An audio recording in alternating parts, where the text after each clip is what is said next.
Digimon Story Time Stranger has a pretty good roster, over 451 when you include DLC Digimon and pre-order bonuses like the Black Agumon and Black Gabumon lines. However, it could be better, and as we've had confirmed for a while now, there is a DLC Season Pass, which I talked about in another video, actually a couple of videos, which will feature 3 waves of 5 Mega Digimon, each with a new story. I also talked about in my previous video the data mine and voice actor leak, which did confirm what the Digimon in those waves are going to be. You can check out that video if you want those spoilers. Plus, Steam lists the release schedule, seemingly. The first 2 waves between January and March 2026, and the third coming apparently between April and June 2026, though that of course could be subject to change. The question then is, with the game's massive success, what if we got more DLC Digimon? Much like Tekken 8 and other Bandai Namco properties, the success leading to more DLC waves. And what would a Season Pass 2 and even 3 look like? Well, thanks to my Fang Longmon Golden God, Lupus Lichlord, let's find out.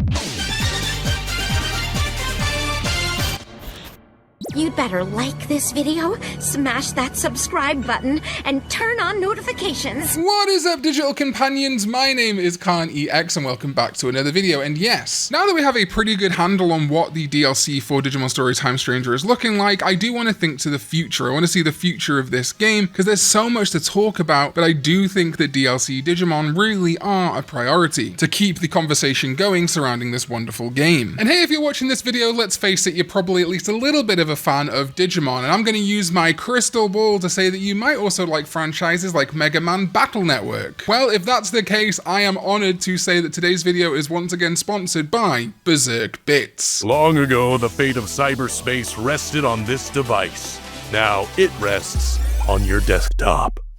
Berserk B.I.T.S is a net hacking auto battler launching November 20th, but a demo is out now on Steam. It is a Digimon Mega Man hyperfixation love child game that sits on your desktop. You are the net detective in Berserk B.I.T.S, an idle RPG auto battler chip collecting game that runs on your desktop. Let your bit do battle and collect items, collect rare chips and build your deck. Customize and level up to take down intense virus bosses as you unravel the mysteries behind the attacks on the net. An idle RPG auto battler that sits on the bottom of your screen. Find the perfect battle chips and train your bit to battle. So yes, as I say, there is already a demo available on Steam right now ahead of the game's launch in 4 days on Steam. So if you play the demo and you like it, I'm sure you will. Also make sure you go wishlist it on Steam, ready for the game to launch. The team at Berserk B.I.T.S is also planning long-term support for this, with regular updates, new battle chips, game modes, bits, and more. And they want to find out what the community wants, so join their Discord, link is on screen or in the description down below, where they welcome your feedback, want to chat, and if you have feature suggestions, you might get them in the game. So yeah, go get the demo, wishlist Berserk B.I.T.S now ahead of its November 20th release date, and join their Discord to give them feedback. Plus, I've heard there's a pretty good modding community already, so you will be able to get Digimon mods for Berserk B.I.T.S. Thank you so much to Berserk B.I.T.S for sponsoring this video, and let's get to it. So first of all, I want to talk about the most common requests I see and discuss the likelihood. As has been established, at least for the DLC Season Pass 1, we get Digimon of the Mega level. I know some people are still holding on to hope of the idea that they're going to add full evolution lines, but all the evidence from official Bandai Media, data mines, etc. seems to indicate that we're just getting 5 Mega or Mega Plus Digimon per wave added to existing evolution lines. So for example, if Omnimon was added in this DLC, right, I'm not going to spoil what's seemingly in the data mine for this video, Omnimon would get slotted into the War Greymon and Metal Garurumon evolution branches, which does mean probably the most commonly requested Digimon I've seen, Monmon, feels very unlikely. It's a huge disappointment to me that Kotemon and Bearmon from Digimon World 3 are both in this game, and yet Monmon isn't. I mean, in addition to that, we're also missing some pretty obvious Digimon World 3 stuff like Kyukimon here, and even Hookmon, but Monmon in particular, we could have just had him, man. Where was Monmon, or even Hanumon in this game? Like, we have Shambhala side quests, and sure, Kakamon is kind of the new Shambhala monkey rookie. If you could at least add Monmon, Hanumon, and Gokumon, that would be something. Like, fair enough if Seiten Gokumon was too recent, I understand that, but Monmon, Hanumon, and Gokumon have been around forever. These feel very unlikely to me for the current paradigm for DLC. However, maybe a Season Pass 2 or 3 will switch things up and make it so it's not just Mega Digimon being added, because I know a lot of people would prefer instead of 5 Mega Digimon, we got full evolution lines added. Well, I'm talking about Gokumon though, what about the other Gokumon, Reapermon? This is a very popular Digimon Digimon. Of course, a lot of people becoming a fan of it through Digimon Rumble Arena and kind of slept on for a lot of years, though it did show up in Digimon Adventure 2020 and some other parts of the franchise now. This is a mega level Digimon. It would really be an absolute no-brainer to add this to the game and would evolve off already existing Digimon in the game really nicely, like Skull Meramon, Mummymon, etc. Honestly, I don't know if I want this for DLC. I feel like this should just be added in, patched in for free. Should have really been in the base game in my opinion. Another massive request is the Spirit Digimon from Digimon Frontier. The Fire and Light spirits are in the base game. Agunimon, Burning Greymon, Aldermon, Emperor Greymon, Lobomon, Kendo Garurumon or Garamon, Beowulfmon, and Magna Garurumon plus its detached mode. And then of course Susan Susanomon. Plus we also have Lanamon and Kalamaramon and Ancient Wisemon with apparently Ancient Greymon and Ancient Garurumon cut from the game too. So yeah, the rest of the Spirit Digimon are an absolute no-brainer to me. I think especially with all the themes of like dark halves in this game, you know, Skull Seadramon, Cherubimon Vice, other very important dark forms of Digimon in the story, kind of felt disappointing that we didn't get the darkness spirits in this game. Especially Loemon, Kaiser Leomon, and Raihimon, although Duskmon and Velgamon would have been very easy inclusions. I could just see Gazimon being able to use the regular and corrupted spirits of darkness in the game. But yeah, I also do think Chakmon, Blizzamon, Daipenmon, Ferrymon, Shutumon, Jet Sylphimon, Blitzmon, Bolgmon, Rhino Kabuterimon, Grottemon, Gigasmon, Arbamon, Petaldramon, Mercureymon, and Sephirothmon should be in the game. It genuinely is possible that the reason that Mercureymon is not in the game is because of Marukimon, but that's really not a problem. Like, they changed it to Marukimon exactly because of that, because he's Mercurymon in Japan. We can really handle the difference between Marukimon and Mercureymon, or indeed in Japan, Mercurymon and Mercureymon. Just put the spirits in, man. You would get so much goodwill. I think the main problem here is that adding spirits again does not fit to that established paradigm. We'd be looking at around 20 new Digimon. That's 5 more than even an entire DLC season pass. However, really, you can probably afford to put in the Spirit Digimon, Bandai. I think a good compromise, honestly, is my idea that I've talked about before, a kind of hacker's memory for Time Stranger, telling a new story in that world, or maybe a story set after the end of Time Stranger, or with familiar characters we've seen. Add like 100 new Digimon, not necessarily like DLC Digimon, just new Digimon that you can use in both Time Stranger and this kind of like hacker's memory equivalent. It would be really cool if we got like a complete edition with that, and that's where you could add the rest of the Spirit Digimon, because frankly their inclusion being so limited is just a little disappointing. Then is a set of Digimon that I'm personally not a massive fan of, however I do see great validity in adding, and that is the Meikumon lane. Meikumon, Maycrackmon and Maycrackmon Vicious Mode, then Racielmon and Ragglemon. I just feel like it's a very popular Digimon and even was added as DLC for other games, so it would be a very obvious one to add. Plus the Meikumon line is already kind of intrinsically linked to Digimon already in the game, like Ophanimon and the 3 Archangels. This is again one that I don't think really works in the DLC established setup. However, you could absolutely change things or make this a one-off DLC not included in a season pass. In particular, I do think that including Ordinamon, the Ragglemon, Ophanimon Fall Down mode, DNA Digivolution, Jogress Fusion into the game would be such an easy win, and I'll talk about that a little bit more later in the video. Because you could also add Ophanimon Fall Down mode and Black Seraphimon. This would be literally super clear, and the mode change system in this game would make it easier than ever. It would then also mean that all 3 Colonel Archangel Digimon would have their angelic and fallen forms in the game, as we already have Cherubimon Vice and Virtue. I will talk about how we can make this work in a little bit, but adding at least Ragglemon and Racielmon and Ophanimon Fall Down mode and Black Seraphimon would be amazing. Then of course we have the Ghost Game Digimon. In particular, I see a lot of people wanting the Gamamon branching evolution line, Gamamon, Beetle Gamamon, Chaos Gamamon, Vasion Gamamon, Gulus Gamamon, and then Regulusmon, Kano Vicemon, Arcturusmon, Siriusmon, and Proximamon. But of course, people are also going to want the Jellymon evolution line and the Angoramon evolution line, plus, you know, Espimon. Espimon even got new evolutions in Oblivimon and Invisimon in the TCG and Liberator. I think it just kind of sucks for a lot of people to have this first new Digimon anime in a while, obviously because the preceding anime was Digimon Adventure 2020, a reboot, not really get any representation in the next major Digimon game. And now it's been all but confirmed they're not going to be in the DLC season pass either. Whether you like Ghost Game or not, I think these designs are some of the best we've ever seen in the franchise, and it would be really great to see them, especially Diabitmon, Amphimon, and Siriusmon. I can make the case that Arcturusmon and Proximamon should not be included because they weren't in Ghost Game anyway. They were like Vital Bracelet and TCG exclusives. Ghost Game definitely deserves some love, and also deserving of love is my boy Pulsemon and his branching evolutions. I get why Pulsemon is a nightmare to include all of his Vital Bracelet evolutions. That being said, I don't care. Pulsemon is one of my favorite Digimon of all time. This channel was kind of kicking up around the time when I'm talking about Digimon that the Vital Bracelet was coming out. The Vital Bracelet is key to this channel's growth and this channel's kind of like history, and it sucks that the Vital Bracelet is just dead now. I'm not saying a DLC has to include every single Pulsemon evolution. I mean, I'd want it. I want to see Shootmon and Tempomon and all the rest, but you could bare minimum include Pulsemon, Bulkmon, Boutmon, and Kazuchimon. That would be super easy. A great one-off DLC, a free update, or yeah, throw it into a season pass. He really deserves a proper video game outing, and Time Stranger would be perfect for it. If I could request any mod in the world now that Zeke has already done Citramon, it would be the Pulsemon line. Plus, one of Pulsemon's megas is literally called Achillesmon. You know, Achilles, the Greek hero. And with Time Stranger being based on Greek and Roman myth, it would have been so appropriate. Some quick fire ones that I think we all know people want: Victory Greymon and Zed Garuramon. It would be super easy to do, would fit the megas only rule. It's just baffling it hasn't been done. There's also a great Cyber Sleuth mod for it already by Alter X, so it's definitely possible. Then we have the Zubamon line in Time Stranger. In fact, Zuba Egamon even can become Grademon in this game, which I just think is wonderful after I talked about it in a video before Time Stranger came out. But where's the Ludomon line, Bandai? Zubamon was already in Cyber Sleuth. You had plenty of time to also add the Ludomon line, Ludomon, Tia Ludomon, Raiji Ludomon, and Braiwa Ludramon, and of course, the big prominent DNA Digivolution of the Zubamon and Ludomon line, Ragnar Lordmon. It's had a ton of outings in like the TCG and Vital Bracelet and stuff like that. I really just don't know why you couldn't have added this here, especially as the game is already so replete with DNA Digivolutions and mode changes. I see a lot of requests for Zed and Moon Millenniummon, and yeah, this one makes a ton of sense to me too. I think Moon Millenniummon might be a little bit useless in the same way that adding Lucamon Lava might have been, but do it. You can make something cool happen there. I talked about it in my pre-release predictions video and in other videos, but the Digimon Sovereigns not being here is crazy to me. They literally would fit the DLC paradigm established perfectly. 5 Mega or Mega Plus level Digimon: Azulongmon, Zuchaomon, Ibonwumon, Baihumon, and Fanglongmon, who they could all DNA Digivolve into. Now, I know the game doesn't really have 4 Digimon combining, but you could at least have it so that 2 of any Sovereign could pair up, you know? Azulongmon and Zuchaomon could become Fanglongmon, or Ibonwumon and Baihumon could, or Azulongmon and Baihumon. Or if you don't want to do it that way, just have Fanglongmon evolve normally from any of them, whatever it might be. But that's 5 Digimon right there. Plus, if you wanted to be a little bit extra cool with it, you could also add Ruin Mode. If you're going to include a bunch of burst modes from savers, and maybe if we could get Fanglongmon Ruin Mode, maybe we could also get the other Ruin modes in this game? Just an idea. Also, if we're going to do the Sovereigns, I'd like to see more Devas in this game. Basically, all the Devas have a Digimon in the game that they could Evo off very naturally, and it would be cool to have Antilamon be joined by its brethren. However, yeah, it doesn't really fit the established setup. And then finally, the Digimon set that I see the most requested by people are specifically Lamiamon and Medusamon from Digimon Liberator. This is one that people were telling me, insisting to me, were going to be in the game because of their Greek myth connection, and I get it. Yes, the Lamia and the Medusa do have a ton of Greek myth connection. However, they were just created far too late. Now, honestly, I was surprised that like Kunlun and Shambhala were directly name dropped in the game, so there are things in the franchise that clearly have been cooking way longer than we expected. I just don't think Lamiamon and Medusamon are one of those things. However, I would still love to see them added to the game. In fact, Digimon Liberator in general, I think, is something that would absolutely pop off if added as DLC. Whether people know Digimon Liberator or not, you're going to get an influx of really cool new Digimon like Sendrymon, Zephagamon, and Kaguyamon and Ryugumon, who are both now Shambhala Digimon. There's so much room for Digimon Liberator Digimon to be added to the game. Alright, but that's what you want. What about what I want? Well, first of all, I just want to say I do think they should change it up for Season Pass 2. I think specifically 5 Mega Digimon is far too limiting. Instead, you should create waves of either evolution lines or Digimon that slot into evolution lines at different levels. It should be fun and rewarding to get new Digimon throughout an evolution line, especially if you're doing New Game Plus or a brand new run of the game. So first of all, the Bluecomon line absolutely needs adding to this game. Bluecomon, Paildramon, Chris Paildramon, and Hexablaumon. We've already got the Witchelney connection with Medieval Gallantmon in the game. I think the Bluecomon line definitely needs an addition. This game is also being fantastic for V-Tamer Jail Freedom. We're seeing Calismon added to the game, which is amazing. Plus, again, there's probably something in the DLC which is going to free another V-Tamer Digimon. So I'd love to see Digimon like Petite Mammon, or in particular, Regulumon, the Leomon evolution from V-Tamer, added to this game and fully resurrected in the modern era. It's really one of the more slept on V-Tamer Digimon now that a lot of other V-Tamer Digimon are getting representation. I do think it's kind of crazy that none of the DLC is related to Shambhala, with Digimon like Seiten Gokumon or Amaterasumon being easy DLC in my opinion, though they might save save it for the next game if the next game is set in Shambhala, which a lot of people assume, although I feel like it's more just like general Shambhala promotion, especially with Beat Break possibly being set in the Shambhala server too. But I do feel like the Tentei Hachibushi would be so good to add. And it's only 8 Digimon, not a massive leap from the 5 that are already established to be each wave of DLC. And then I just like to see more Armor Digimon. It does seem that some Armor Digimon were cut or maybe partially programmed into the game at one time or another, but instead we basically just got the Armor Digimon we saw in 02 anime. I really think this would have been a cool opportunity to add the Digi-Egg of Kindness and Buchimon, and I'm not a big Buchimon fan, but we have, I believe, every other Armor Digi-Egg in the game, just not the Digi-Egg of Kindness. And Wormmon doesn't get to Armor Digivolve alongside its 02 companions in this game. I think that would have been cool, but also we could have had a bunch of other Armor Digivolutions. Make Digimon that aren't the 02 partners Armor Digivolve in this game, you know? Add Kongomon and let it Armor Digivolve from a different insect Digimon or something like that, you know? There's lots of potential there. But okay, here is my final call on 3 waves of specifically 5 Mega Digimon, like we've already established for Season Pass 1, but I'm going to do a Season Pass 2 and a Season Pass 3 of what I think works, not just from what things we like, but also what works from like a marketing perspective and the kind of state of the franchise. So first of all, yes, number 1 in my Season Pass 2 would be the Sovereigns. It would just be far too obvious not to include. I feel like it was a big missed opportunity in the base game and indeed in Season Pass 1, and they had such a focus in Digimon Survive that it just makes so much sense for that to carry through, much like things like Plutomon and Ceresmon Medium also carried through from Survive. And like I say, add that Fanglongmon Ruin mode as a bonus. My second wave would be what I am calling the Unholy Pack. This would feature Ophanimon Fall Down mode, Black Seraphimon, Racielmon, Ragglemon, and the 5th Ordinemon. Maybe have a story set in like a fractured timeline of the Iliad Temple. I won't explain more, but if you played the game, you'll understand why these Digimon would fit there. Being able to have Ophanimon Fall Down mode, Black Seraphimon, and the 2 Meikumon evolutions alone would be fantastic, but then being able to make Ragglemon and Ophanimon Fall Down mode DNA Digivolve to Ordinemon would be the cherry on top. Then, again, if this is not going to be what the next game is, I think the third and final wave of Season Pass 2 should be the Shambhala pack. Now, first of all, I would say break the rules and do all 8 members of the Tentei Hachibushu: Shakamon, Amaterasumon, Kaguyamon, Ryugumon, Erlangmon, Takatomon, Nezhamon, and Enmamon to join their Susanomon protector. However, if we're sticking hard and fast with the 5 Mega Digimon, I think you could instead do a hybridized 5-pack for Shambhala. Seiten Gokumon, Amaterasumon, Enmamon, Kaguyamon, and Shakamon? I'm really choosing Shakamon here just because Shoujinmon is already in the game, and Shakamon has such an intrinsic connection to the Journey to the West, which kind of feels like one of the really big jumping off points for Shambhala. However, if we're adding Shakamon, I would also personally add Gokumon, Sanzomon, and Chohakaimon as a free update with this DLC wave. Again, like I talked about with the Sovereigns, maybe allowing any 2 of these Journey to the West Digimon to be able to DNA Digivolve to Shakamon, although again, if they weren't cowards and wanted to add something like a Digicross feature to the game, where you could have more than 2 Digimon combine into a Digimon. I would love to see Shoutmon Cross 4, for example, in a future game with the Rulumon and Ballistamon. I think you could have it so that all of the Journey to the West Digimon combine into Shakamon. Then for my Season Pass 3, the first wave would be the Ghost Game pack, and indeed the theme of this season to me would be more like other Digimon media. I would go for Diabitmon, Amphimon, Siriusmon, Arcturusmon, and Proximamon. That's a nice set of 5. We get basically everyone apart from Invisimon for Espimon, but again, Invisimon actually wasn't in Ghost Game, although technically neither were Arcturusmon and Proximamon. Though again, this pack in my opinion would be way better if we got every Ghost Game protagonist partner and its whole evolution line. So I want to see Angoramon, I want to see Tesla Jellymon, etc. You could also change the pack a little bit and have it be Diabitmon, Amphimon, Siriusmon, Invisimon, and Bloom Lordmon, just to change it up and add some more rep. Because as a reminder, actually, they did put Terriermon Assistant, specifically the like VTuber, YouTuber Terriermon Assistant in the game, but Terriermon Assistant was also a partner in Ghost Game to Hero's dad, so it'd be kind of fun to have a Terriermon Assistant questline and maybe even add Terriermon Assistant as an alternate Terriermon in the game. I think mods are going to take care of that one though. Penultimate pack is a little bit more nebulous, and that is the Beat Break pack. If we're going to be into like June 2026 by the time the first Season Pass is done, we're going to be pretty far into Beat Break by that point, and if this is Season Pass 3, we're going to be at least in the end game of Beat Break, if not after the show has aired. So obviously we don't know their megas yet, but we have Gekomon, Pristimon, Chiropmon, and Murasamemon currently. In fact, Pristimon is already digivolved to Wolvermon. That's already 4 Digimon for Beat Break. We only need to add one more maybe antagonistic mega, or if a new character shows up with a Digimon partner, like maybe Tomora's brother Asuka, to complete a set of 5 Mega Digimon. I can't say what those 5 Mega Digimon will be right now because we don't know them yet. I mean, we think that maybe Gekomon might become a Tsukayomimon, but that would be really obvious to me and great cross-promotion for the franchise. And then my final pack is what I am dubbing the Digimon Forever pack. Not just anime, not just video games, pulling in references and homages to elements of the franchise at the mega level that deserve it. So the first one will be Shoutmon DX from Digimon Cross Wars. I think this is an easy inclusion. You can have a bunch of golden Digimon and indeed Omni Shoutmon digivolve into it, and it's probably the best Cross Wars mega we could pick. I would love to obviously add like Gumdramon and stuff too, but there's not as clear and easy as a mega for them as there is for Shoutmon. I would then add Kazuchimon in this pack for the Vital Bracelet representation, but of course Kazuchimon was also in Digimon Seekers, which is why I would have Fenrir Lugamon added too, with a DNA Digivolution to Fenrir Lugamon Takami Kazuchi, which would technically be our 4th, but I'm going to bend the rules a little bit here because my 4th is going to be Zafargamon from Digimon Liberator, would slot in so easily to a bunch of bird Digimon already in the game. You can just see Parrotmon or Garudamon evolving into this thing. And then finally, if we're not counting Fenrir Lugamon Takami Kazuchi, I would have Rubiustramon, the Gemmon Red Mega from Digimon Elysian. This would represent the modern-ish era of the franchise and Digimon going forward into the future. Cross Wars, that's been slept on as far as representation goes in the wider franchise. Kazuchimon for the Vital Bracelet, Fenrir Lugamon for Seekers, Zafargamon for Liberator, and Rubiustramon for Digimon Elysian, the next mobile game forging forward the future of Digimon. I think that would be a ton of fun. So that's my ideas for the DLC waves we could see if we got more of them in season passes in the future, as well as a bunch of picks that I know you guys want to see. But let me know your thoughts in the comments down below. What Digimon would you like to see added in the DLC, or maybe you just want to see a Hacker's Memory equivalent? Let me know a bunch of Digimon you want to see. But I think it'd be really fun if we could try and do curated waves in the comments, you know, wave 1, wave 2, wave 3 of 5 Mega Digimon. Thank you to my Fanglongmon tier Golden God, Lupus Lichord, as well as my Sovereigns, ZDK14, Chaotic Prophets, and Jeremy Babineau over on patreon.com/Karn EX, plus everyone else who supports me over there and who is joined as a YouTube channel member here on YouTube. Thank you all so much for watching, and I'll see you next time when we go digital.